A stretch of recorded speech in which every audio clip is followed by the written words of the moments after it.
I noticed that the stream was not loading in our community, but we should be all good now. Hi, everyone. Welcome to our office hours. I am here with the one and only Mary Shomon. My name is Alex Ruiz. I am the Director of Content Community here at Paloma Health. In case you guys don't know who we are an online medical practice that specializes in treating Hashimoto's and hypothyroidism. So all of the patients that we see virtually from the comfort of your own home. And we even offer test kits. We have a really great mobile app that has plenty of resources from blogs, meditations, guides, workouts. We have recipes, we have courses, we have capabilities such as symptom tracking, for example, that you can all do from the mobile app. So without further ado, I'll go ahead and let Mary Shomon take it away and answer all of your questions for today's event. Terrific. Thank you, Alex. I'm really excited to be here and really thrilled to be talking with everyone. We're getting close to the holidays, so I know everyone's getting super busy, but I'm glad to have people taking time out to hear a little bit more and learn a little bit more. Just a reminder, I am not a practitioner. I am a patient advocate and educator. So my job is to fast forward you up the learning curve and give you ideas on options to pursue with your doctors and how to get your information out. So let's go ahead and jump into the first question. Alex, the question sort of appeared and disappeared. So it was related to T3. Can you possibly read that one to me? Go ahead and open your chat and you should be able to read it. Oh, got it. Thank you. See, I'm just still needing technical help here. Okay, we're all set.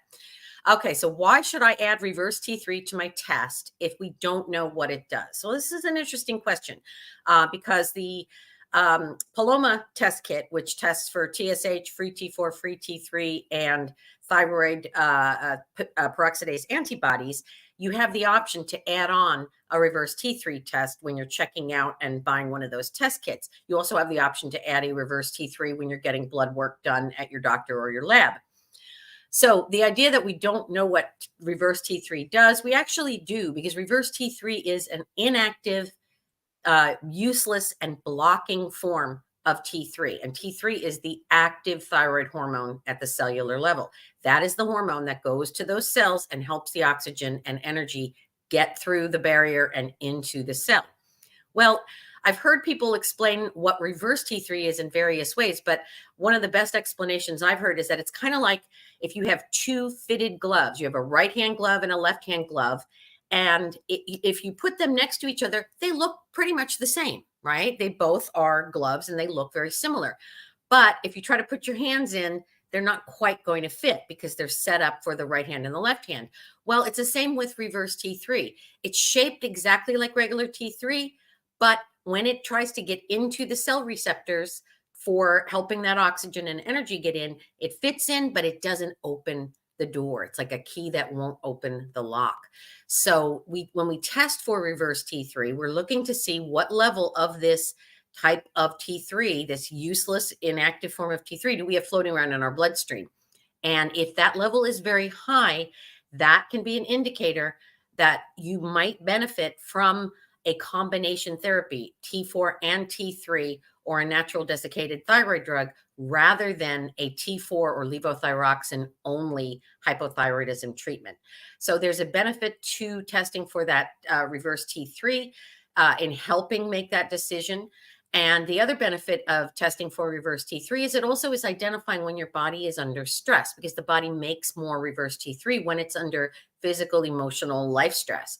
So if your reverse T3 is kind of sky high, it also tells us that we need to look for what types of stressors is your body under. Are there chronic infections? Do you have nutritional deficiencies? Is there a lack of sleep? Are you having a stressed out life? You're not practicing any kind of stress management. So it's another marker to give us more information to help you live a healthier lifestyle. Okay, our next question. My thyroid hormone levels are normal, but I have a goiter. Let's see, how can I get rid of it? I'm taking the daily thyroid supplement, which has tyrosine. Will that help get rid of my goiter? Are there things I can do to get rid of the goiter naturally? Okay, so let's explain first what goiter is. Goiter is an enlarged thyroid. It's essentially just the term for an enlarged thyroid. It's different than a thyroid nodule or a lump or bump on the thyroid. Goiter is simply the enlargement of the thyroid. And goiter can take place when you have Hashimoto's. It can take place in Graves' disease. And one of the characteristic signs of, or one of the characteristic symptoms of, or triggers, I'm trying to think of triggers of goiter. Goiter is the symptom of an iodine deficiency or an iodine excess. So one of the things that you can do when you have goiter is to get your iodine levels checked. Usually that's done with an iodine loading urinary test. And that will give us a good picture of what's going on with your iodine levels, because if you're over or under replaced with iodine, that may be contributing to goiter. In some cases, if your antibodies are very high, like your thyroid peroxidase antibodies, one of the markers that we test for in our test kit, that can also cause inflammation in the gland that causes that enlargement, that causes that goiter. Now, nutritional things to support the thyroid, like the Paloma Thyroid Health Vitamin, which includes the tyrosine and zinc and a variety of other nutrients, they can be helpful, but they're not necessarily going to get rid of goiter. The best way to approach it is to look at trying to get the antibodies down so that the inflammation of the gland gets smaller.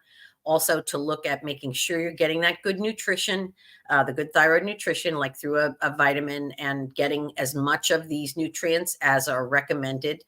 And another issue would be to, if you're borderline subclinical hypothyroid and not being treated, there are many doctors who will make the decision to go ahead and treat you for subclinical or borderline hypothyroidism, because that can oftentimes help shrink the goiter.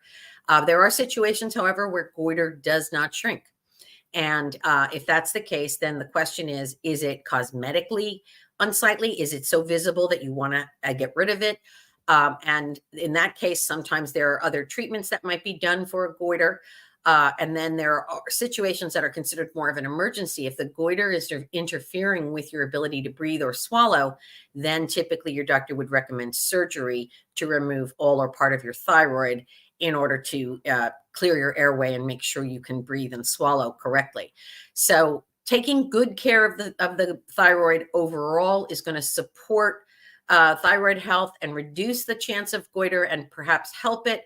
But there aren't a lot of sort of instant remedies to let's shrink the goiter and get back to normal. It takes some time, and you have to work with a knowledgeable practitioner to look at some things that may help get that goiter down in size.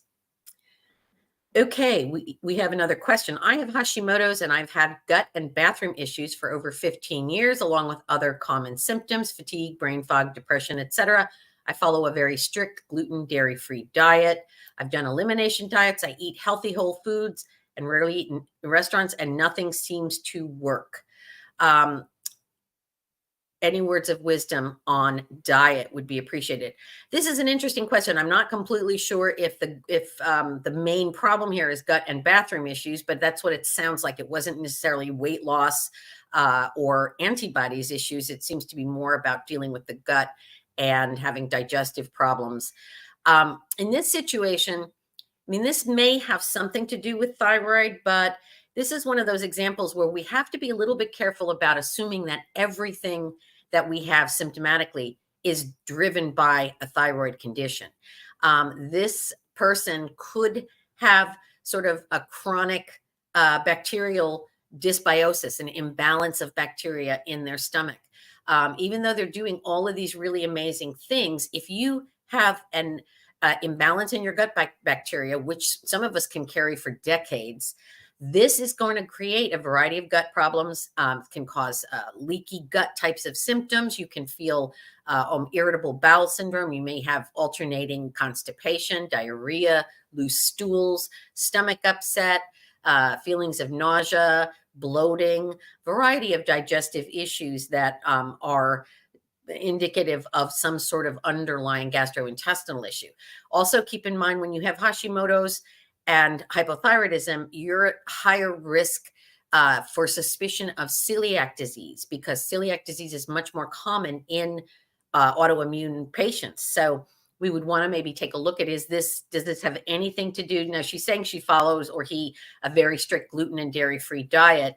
So I'm going to assume it's probably not a celiac condition. But in some cases, if this was discovered late in life, and the gluten-free diet was late in life, we may be looking at somebody that had long-standing celiac with some damage to the gastrointestinal system.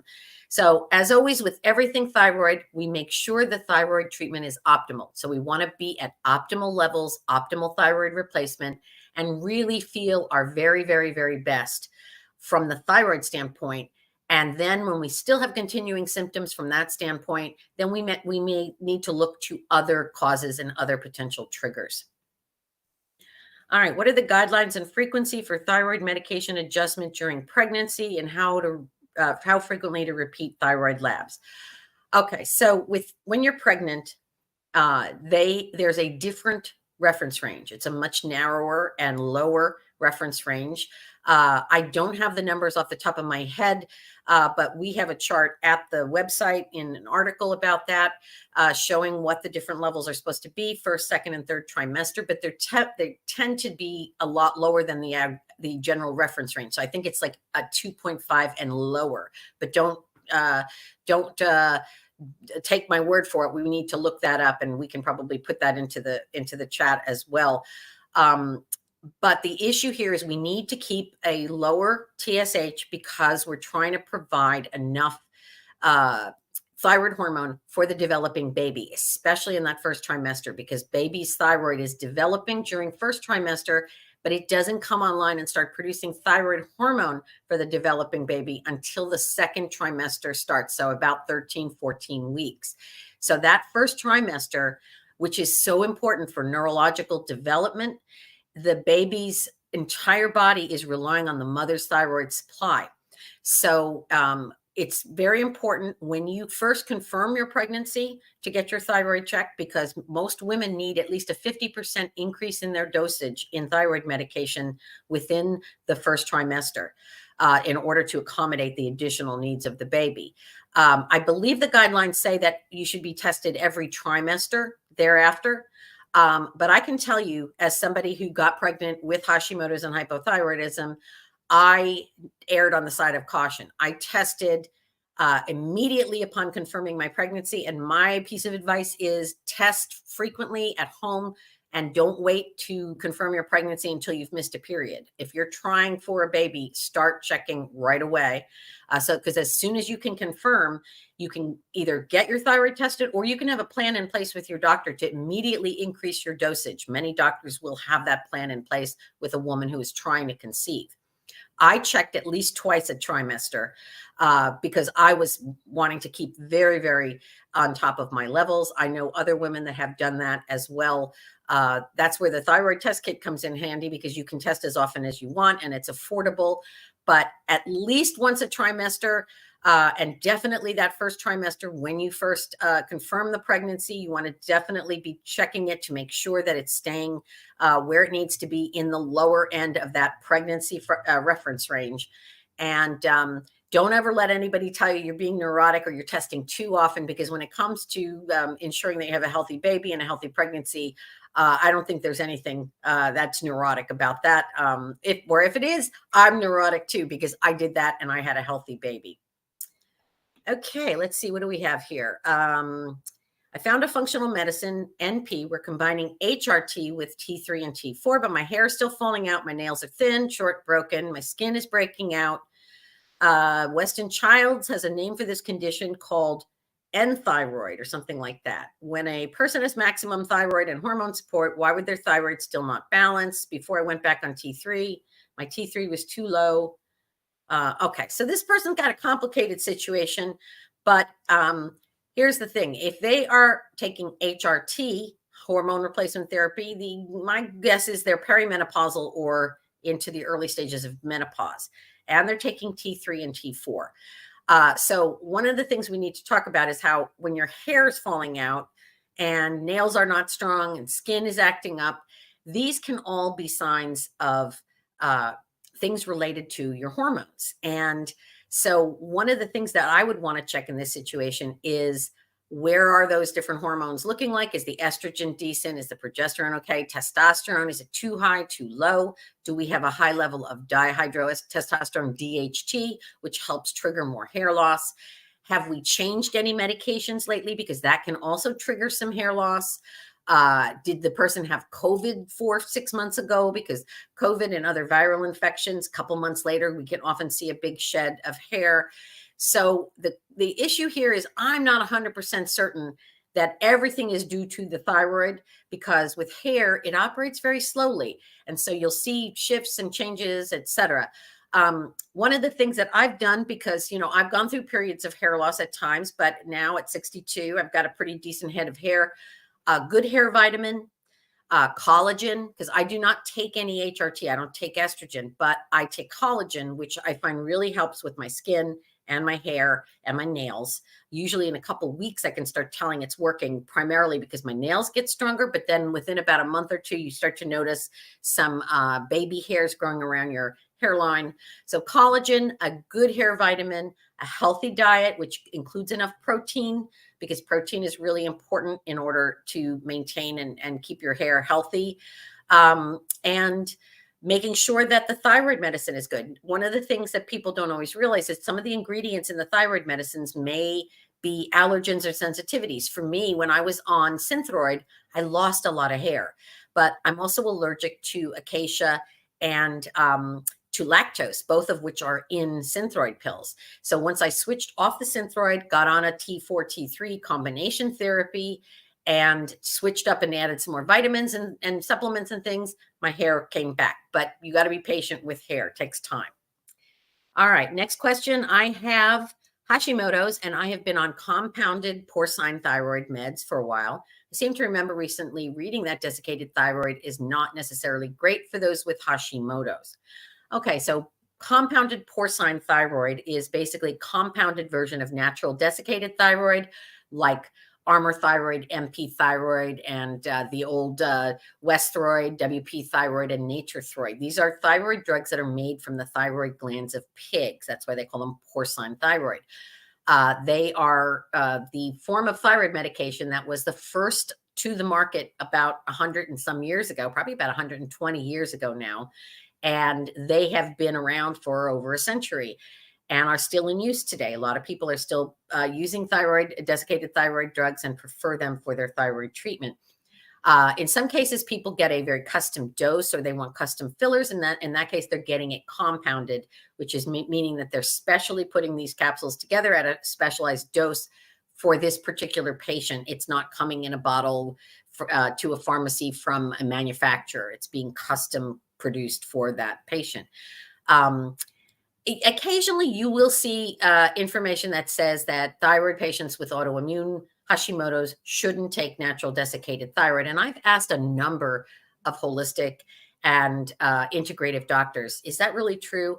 And they said, we really don't see much problems with patients who have autoimmune thyroid taking natural desiccated thyroid unless they have a sensitivity to the ingredients in the tablets or to the porcine component. Some people have a pork allergy. So there's a small subset of people who react poorly to it, and it's just not the right drug for them. But the vast majority of people don't seem to have a problem with it.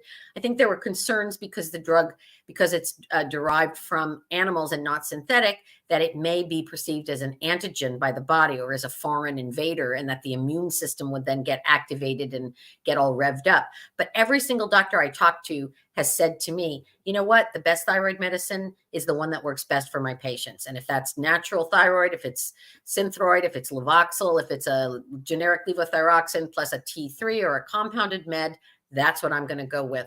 So I've never heard that the doctors who do this day in and day out don't have a hard and fast rule about avoiding natural thyroid for patients with Hashimoto's. Okay, our next question.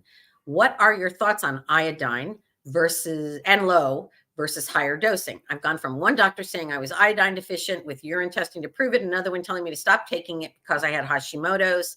I believe my health has been affected from not taking iodine, and I need to get back on it, but I'm not even sure what dose or type is appropriate. Okay, this is a pretty common question because Most of us that are involved in thyroid health and thyroid patients, we all know iodine is sort of one of the key nutrients that we have to be aware of, because the thyroid gland uses iodine, the raw material of iodine, to make thyroid hormone. So we absolutely have to have iodine in our diet from our food or from supplements or both in order to produce enough active thyroid hormone.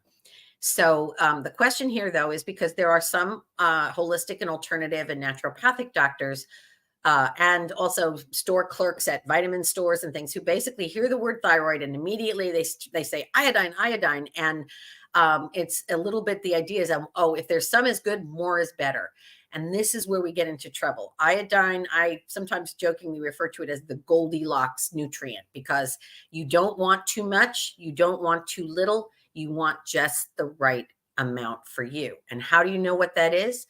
Well, it's first of all, you can do the testing like this patient did, which is to go ahead and get a urinary iodine clearance test to find out if you are looking at a deficiency of iodine. And for a couple of decades, we haven't had very high iodine deficiency rates in the United States because of iodized salt. But we're all getting healthier. We don't need as many processed foods with iodized salt. And then there's people like me and a lot of you. I don't like regular salt now anymore. I want the Himalayan pink salt, and I want the Celtic sea salt and all the special, wonderful, delicious salts. They don't have iodine in them. And so a lot of us are getting to a point where we're starting to see a resurgence of iodine deficiency, especially in women of reproductive age, which is when it is the worst to have a low iodine level, because that is essential, again, for baby's health and for mom's health and her fertility as well. But we're seeing just across the board higher numbers. It's not endemic, it's not everywhere, but much higher numbers than we did in past decades of people that are borderline or low on their iodine. So the first rule with iodine, don't just start taking iodine without testing, because if you add iodine in and you're not deficient, then the doctors who say, oh, you have Hashimoto's, don't take it, they're actually right, because you don't want to put fuel on the fire. If you are replete with iodine, you have enough iodine in your system, and you start taking extra iodine, that can create goiter, and it can cause inflammation in your thyroid gland, and it can make your symptoms worse, and it can affect your thyroid levels and thyroid function. Similarly, if you have way too low iodine, it can also cause goiter, and it can create more worsening hypothyroidism, providing less thyroid hormone to your body. So both ends of the spectrum are problematic. That's where the testing comes in. And then once you establish that you in fact do need iodine, there's two forms that most of the doctors will recommend. And it's either an iodoral, which is a combination of iodine and iodide combinations that the body absorbs best. That's in a tablet form, or Lugol's solution, which is a liquid iodine iodide combination that is also, again, the two together in one liquid. So you take it as drops. The dosage, that's something you're going to have to work out with your doctor, your nutritionist, or your holistic expert, because you'll see everything from recommendations of very small 400 micrograms, 1 milligram maximum types of things, doses, up to some doctors online recommending 10, 15, 20 milligrams of iodine. And but I would say be very careful about very high doses of iodine, because again, it's very easy to get yourself into a place where you have way too much in your system, and work with someone who knows what they're doing when it comes to iodine therapy, to using iodine as a nutritional supplementation.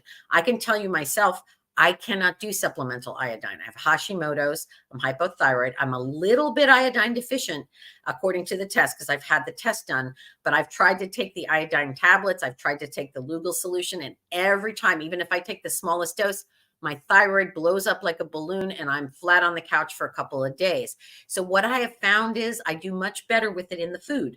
So I use a little bit of iodized salt. I get that. And even if it's not as tasty as the others, I'll use a little bit of that. And when I start to feel like I actually start to crave iodine sometimes, I can tell that's when I go, and that's sushi takeout day, because I get some seaweed, I get some seaweed salad, I get some sushi. And honestly, I feel great. And I've checked my iodine levels like a week or two after I've done my sushi dinner, and my iodine levels get good. So I think because I'm borderline, just eating foods that have some extra iodine is enough to kind of push me over into the right range. And I've gotten to the point where I can tell when I need it. So be very careful with iodine, but don't ignore the possibility that you may need it, but don't go on anything other than test results to tell you, yeah, you definitely need iodine. Other than that, a recommended daily requirement of iodine, which I think is about 200 to 400 micrograms, is perfectly safe for most everybody.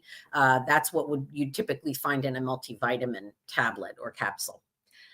All right, let's see. Next question is, for those with postmenopause weight gain and a total thyroidectomy, will the new class of weight loss drugs help me shed the extra pounds? And I'm not sure about the new class. I guess we're talking about maybe the GLPs, the Ozempic drugs. That seems to be the most hot topic these days.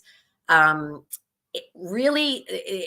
drugs are working on the insulin relationship and the body's ability to process where it stores and saves and burns sugar and fats. So, I mean, I'm seeing a lot of people having very good results with the GLP drugs. They do have, for some people, side effects. They can cause some nausea, diarrhea, vomiting, etc.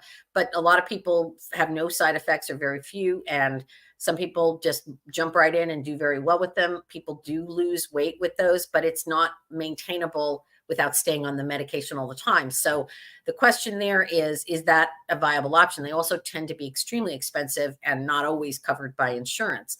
But postmenopause, total thyroidectomy, the key here is also making sure that the thyroid is optimally treated. We want to make sure that thyroid is not just, plugging along in the high normal range or borderline subclinical hypothyroid. We want to make sure it's really optimal, it's tuned up and ready to go.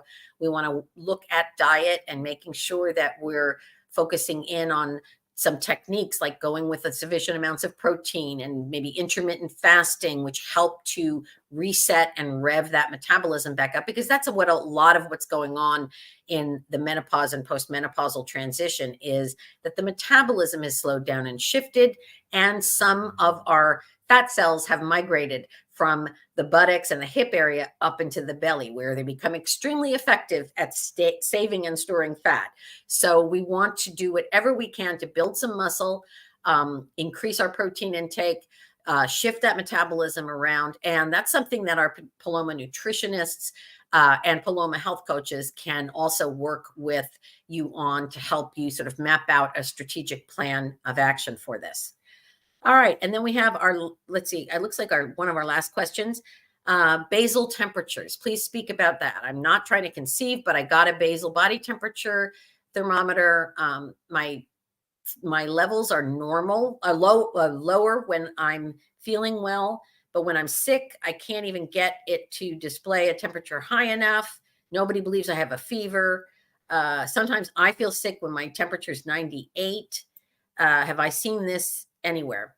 What's interesting is the relationship between basal body temperature and thyroid. And basal body temperature is a loose measure of metabolism. It's not a complete measure of metabolism, and it's not a measurement of thyroid function. It is one marker that can tell us a little bit about what's going on in the body. But I can tell you that there are going to be people who will always run hot who are hypothyroid. There are people that have cold, low body temperatures who are hyperthyroid. So there's no hard and fast rule that everyone who's hypo is going to have a low body temperature and everyone who's hyper is going to have a high temperature. I don't follow that rule. I know a lot of other people that don't. That said, there are some people who are very sensitive to fluctuations in their thyroid hormone, because thyroid hormone helps the body maintain thermogenesis, the process of burning off fuel to maintain body temperature. And so when we're looking at someone that has a consistently very low body temperature, that can be a sign of hypothyroidism. But that's when we have to be looking at our biomarkers, our tests, our TSH, our free T4, our free T3 to see where those levels really are. Because that is going to be the measurement of free T4 and free T3, the actual circulating thyroid hormones in our cells, is going to be a much more accurate picture of what's going on in our thyroid than a basal body temperature measurement. So we can use that to kind of get a broad picture of, oh, this is something we need to look at. But at the same time, it's not diagnostic for thyroid patients. So if you want to check your temperature, it's helpful. A lot of women do it when they're trying to conceive. I know some people that do it to see if their body is responding to a dosage increase, and even tiny fractional increases in their body temperature on a baseline level every morning can indicate that their body is responding to their thyroid meds. So you can use it in that way, but don't rely on it as if it is a definitive piece of information about your thyroid function, because it's not. It's one piece of a much bigger pie of various factors that have to come together for your thyroid to work well. Okay, looks like we have one more question, and then we're going to wrap things up. Last question: when does subclinical hyperthyroidism, low TSH, and normal free T4 with symptoms warrant treatment? Well, that really depends on you and your doctor. When it is subclinical, I mean, the doctors are going to be looking at the factors that are going to be the most risk. So is your pulse very elevated because of the hyperthyroidism? Is your blood pressure elevated? Are you having insomnia? Are you having anxiety, panic attacks, constant chronic diarrhea? Is your body temperature elevated to the point that you're hot and sweating all the time? I mean, do you just feel absolutely miserable? Because part of the decision on borderline thyroid cases is symptomatic, and part of it is safety. So if a patient has a ragingly high heart rate, even if they're subclinically hyperthyroid and their levels are sort of on the line, if your heart rate is high, your blood pressure is high, your doctor is probably going to go ahead and significantly recommend treatment and say, because we don't want your heart rate to be this high all the time. We don't want you to have a high blood pressure episode from this. And we don't want this to, it's not very common, but in rare cases, untreated hyperthyroidism can trigger something called thyroid storm, which can be extremely dangerous and cause a heart attack or stroke. So most doctors are going to err on the side of caution. And if you have any clinical signs that are questionable, like that high heart rate or that high blood pressure, they're going to recommend treatment.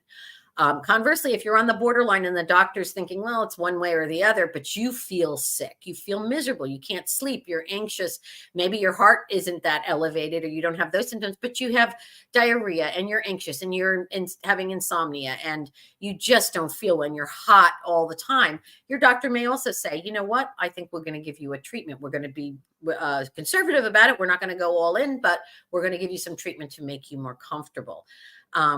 So this is one of those, it depends on the situation. Obviously, if somebody is profoundly hyperthyroid, almost every doctor I know would say, let's get started treating them yesterday, because they do not want you to go into thyroid storm or atrial fibrillation or the other side effects and issues that can develop when hyperthyroidism isn't treated. But when someone is on the borderline and it's not their health and life is not an immediate risk, they have a little bit of time to think about it. You know, they may have options one way or the other, but again, very symptomatic on a borderline, doctor's probably going to be willing to treat you, and very clinically evident issues with heart and breathing and blood pressure, doctor's probably going to say you should be treated. So those are all the questions that we had today. And I love answering them. I feel like I'm on Jeopardy or something. It's really fun. So thanks to everyone who sent in these great questions. And I hope that we covered the things that you wanted to get to. And I also will point you to our incredible library of blog and articles, because we have so many topics covered, and many of these things are discussed in much greater detail in full articles that you can also go back to for reference as well. Yeah, thanks, Mary. Guys, if we didn't get to your question, absolutely, we 100% recommend that you either go to the mobile app, which has all of our blogs, or go to our website. a lot of this information as far as lab ranges, values, symptoms that you could be experiencing, maybe treatment plan options that you can present to your doctor or at least discuss with your doctor, are all resources that we have available both on the blog. We have a whole learn section that also has guides as well that you can download and refer to. So without further ado, again, thank you, Mary, so much for joining us, for answering all the questions. If we didn't get to your question, I apologize. We try to get through as many as possible and try to keep it as well-rounded as possible. So I know sometimes it's not possible to do all of them, but we appreciate you guys being here. Every month we do office hours where you get the opportunity to ask your questions to experts like Mary or some of our providers. Again, if you're not a Paloma Health member, go ahead and sign up for our membership. Just a reminder, your FSA benefits do expire soon, so you definitely want to utilize those before the end of the year. What's great about Paloma is that we accept FSA and HSA benefits. So for doctor visits, depending on the availability in your state, you can book an appointment. Our test kits are also FSA and HSA available, so you can order that as well with those credits. And then depending on your treatment plan as well, our supplement line can be covered depending on your doctor's treatment plan and medical requirements, I guess you can say, for your treatment. So again, thank you so much. Refer to our website for all of those blogs, resources. Go ahead and refer to our app. It's free. Tons of resources, workouts, meditations, all the things. We have recipes and everything that you could do, a whole AIP course if that's something you need to go through and kind of reduce that inflammation before the holidays as much as possible. And we'll see you next time, guys. Thank you so much for joining. And happy holidays, everyone. Yes, and happy holidays. Thanks, Mary.